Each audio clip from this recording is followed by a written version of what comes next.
Hi, welcome to Digital Dementia video series. In this video, let's discuss about use of excessive technology on school-going children. So what happens వాళ్ళు ఎక్కువ ఫోన్లు చూడడం, tablets as well as TVs చూడడం వల్ల వాళ్ళ మానసిక సామర్థ్యం అనేది తగ్గుతుంది. ఎందువల్ల షార్ట్ వీడియోస్ అండ్ రీల్స్ వల్ల షార్ట్ స్పాన్ లో ఎక్సెసివ్ బంబార్డ్మెంట్ ఆఫ్ ఇన్ఫర్మేషన్ అనేది జరుగుతుంది. దానివల్ల వాళ్ళ జ్ఞాపక శక్తి అనేది తగ్గుతుంది, అటెన్షన్ స్పాన్ అనేది తగ్గుతుంది అండ్ ఫోకస్ కూడా తగ్గుతుంది.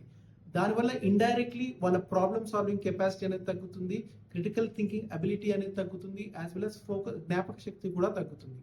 And indirectly friends and families తో కూడా అసోసియేషన్ అనేది తగ్గుతుంది. So how to prevent this?